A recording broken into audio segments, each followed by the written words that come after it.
The Boston Bruins beat the St. Louis Blues 3-1 Monday night at TD Garden. I'm Conor Ryan of BostonSportsJournal.com, here to give you a few takeaways from tonight's win.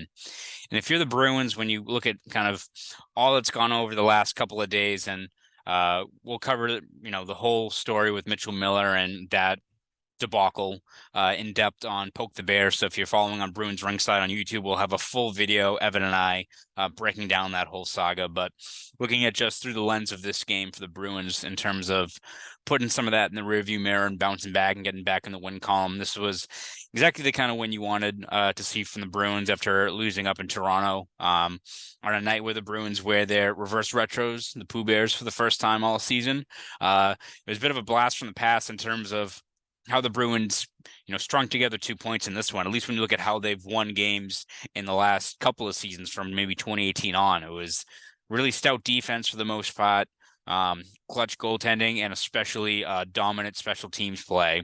I think that was the key to this one. Was Bruins PK was really strong early on. Blues had, I think, three power play opportunities through the first 13 minutes of action. Only got 3 shots on goal in those 3 opportunities. Bruins get a power play go their way, score 17 seconds in on a goal from Jake DeBrusk. Bruins power play as a whole went 2 for 2. Bergeron's goal in the third period was the ultimate deciding factor in this one. And it's just a good step in the right direction for a group that, it's not much of a surprise, but if the Bruins really want to maximize their offensive capabilities, they need to rely on that power play to be a consistent threat.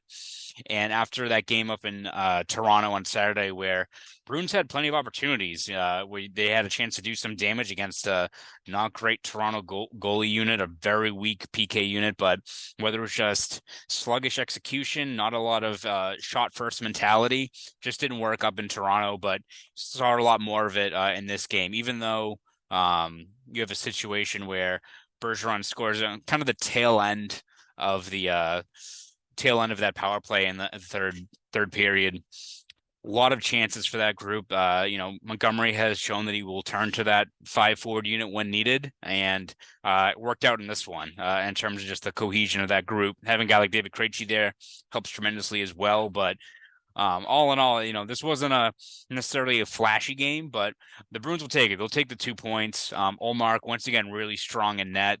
The Blues ramped up kind of the shot pressure as the game went on, and he was stout there. So 5th straight start for him, obviously, with Jeremy Swayman still on the shelf.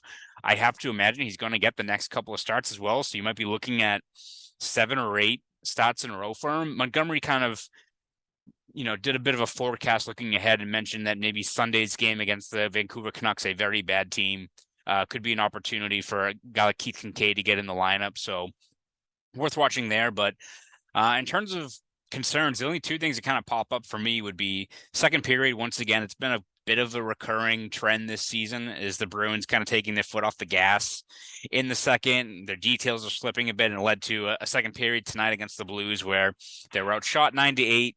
Gave up their lone goal to Braden Shen, and we've seen it all season long. The Bruins have outscored opponents. They're plus 13 goal differential in the third period, but in the second, they're actually have a -2 goal differential. So, hard to clean that up, allow Boston to hopefully build on some of these early leads they've built for themselves. So, something worth monitoring. And then this third D pairing right now of Riley and Zboril, really struggling. I think you're starting to see where you're getting hurt from the losses of a guy like Derek Forbort and especially Charlie McAvoy in terms of just the depth being tested right now on this group. You have a game today where a bit of a lax rush coverage leads to the Shen goal with that D pair out there, Zboril and Riley.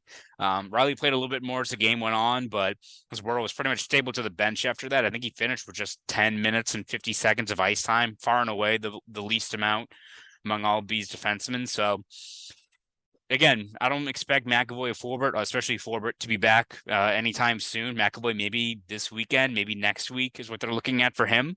But right now, it's still going to rely a lot on guys like Riley, Zboril, Strawman, who didn't play today, but I would not be surprised if he gets a look on Thursday in place of Zboril.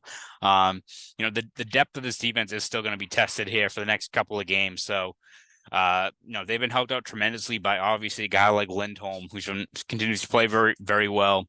Clifton had 25 minutes of ice time. Like, they've had guys step up and going above and beyond, but still, when you have one D pair that's consistently getting beat, giving up breakaways, it's going to add up sooner or later, especially against maybe a better team than this Blues team, which I believe has lost 7 games in a row. So those are some of my early takeaways from today's game. Of course, we'll have more coverage, more commentary, more columns over at bostonsportsjournal.com as well.